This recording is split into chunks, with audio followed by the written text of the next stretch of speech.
Hey, welcome back to the Adventure Barn. I'm Shorty. This is my barn.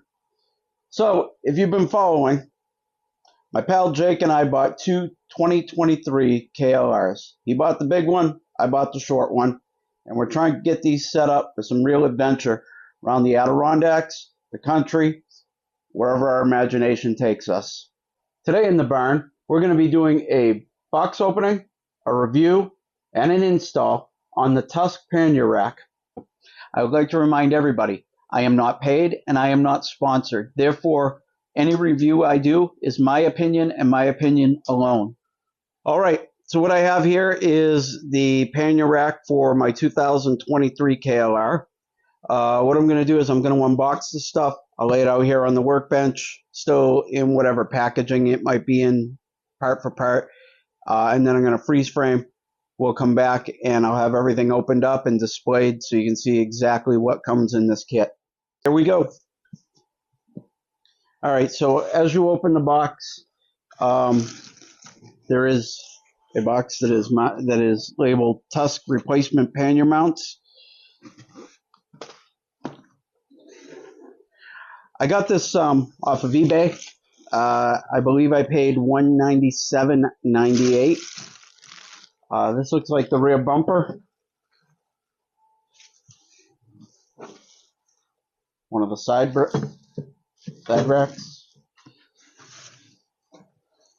And it looks like we have the other side rack.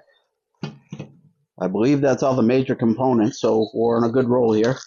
And we do have a bag with the hardware in it. And that is all. I believe the distributor was ASON, ASON, ASON Parts House. The shipping was incredible on this. Once again, it was like 2 days. So I'm very pleased with that. Obviously, it was wrapped pretty well. So outside of the regular plastic packaging, it was wrapped in styrofoam. I'm going to freeze frame here, and when you come back, I'll have everything laid out. All right, so this was everything that was in that box, including in this box here. I got to tell you, this box is pretty impressive. Once again, this is Tusk. These are their official mounts. So every part that was in that box was not only wrapped in bubble wrap tightly, but it's also sealed inside a thick plastic bag. The powder coating looks really good on everything. I'm not going to take everything out of the bags right now, but, well, what the heck, it's open. So you can see the powder coat is really, I mean, that's good. All right, so every part in the package is like that. These are the racks. These were also in that box. So this is what your pannier actually mounts to. So once again, powder coating is really good on that. I know some other guys have complained in prior videos, but I don't know, this looks good. It's clearly marked LH for left hand. The other thing that was pretty impressive, this is the package of hardware that comes with the pannier mounts. Really easy to tell if everything's there.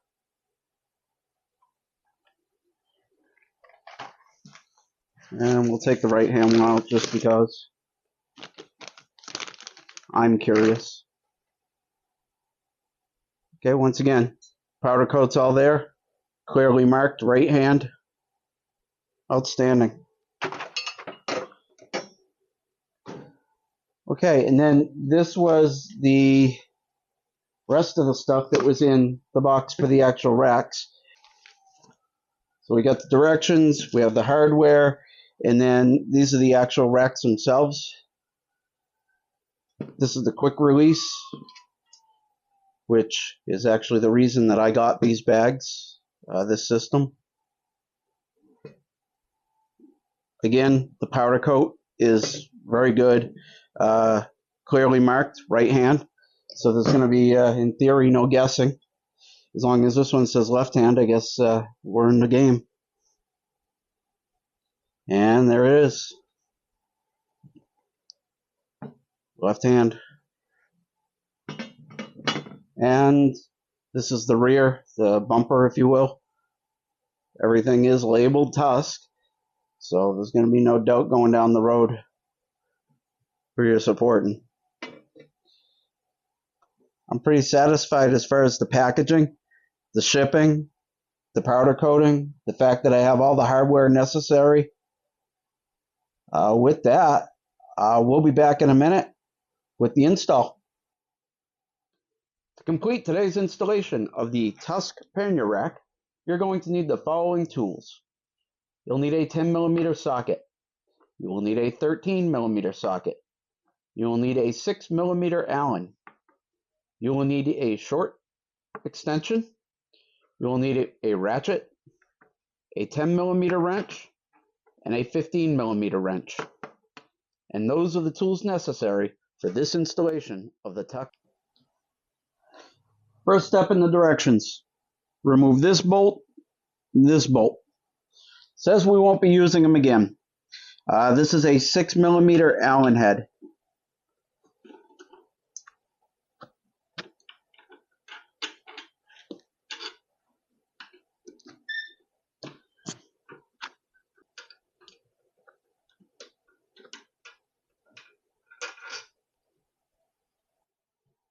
Second step.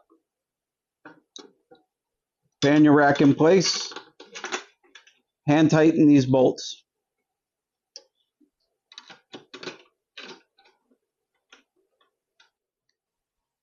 So the third step, when you put down the passenger peg, there is a hole on the bracket that reveals itself.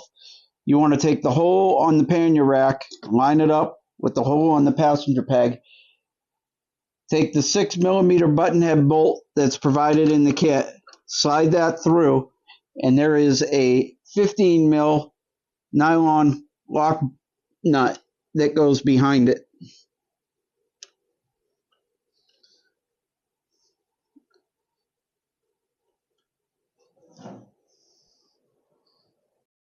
The other thing worth noting is on the right hand side of the bike, when you mount this button bolt up and put that lock nut back there, the lock nut is almost riding up tight against the brake fluid canister for the rear brake. So just keep that in mind. Yeah. If we mounted it like Tusk wanted us to, this is your brake fluid reservoir. There's no way that this rack is going to slide back here and still have clearance on the bolt. There's the weld stack back there. So as soon as you start mounting this bolt forward, another 3/8 of an inch, you're going to be right into this brake fluid container.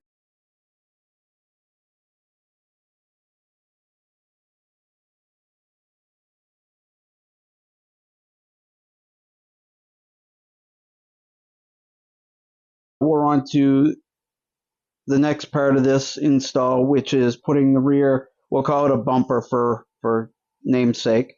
You're going to need a 10mm wrench and a 10mm socket. It's going to marry up like so, and nothing's going to be tight. Everything's just going to be finger tightened for now until the final step, which is going to be tightening everything up. Okay, so I guess we can call this project complete. All in all, I mean, it went on fairly easy. I think if you got into trouble and you had to, a couple of guys could get on the back of this, pick it up, and move the rear end of the bike around. So yeah, Jake, just stand it up for a minute. Everybody can take a quick look at it. All right, and that is that. All right, let's talk about the Tusk Pannier Rack and the installation. First of all, during the unboxing, like I said, everything was shipped perfect. I believe that there was an adequate amount of packing materials. There were no damaged parts. Everything was accounted for. All the hardware was there. No complaints at all. The one complaint that I have with the install is the fact that on the right-hand side of the bike, there is that master cylinder behind the rear passenger peg where they want the arm to marry up. That's a problem. Before you even start the installation, I suggest that you take the hardware out.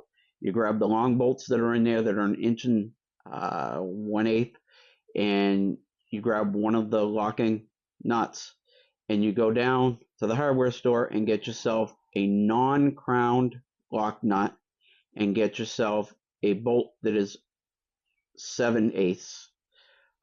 That's plenty of bolt to get through both the foot peg and the new bracket that comes down.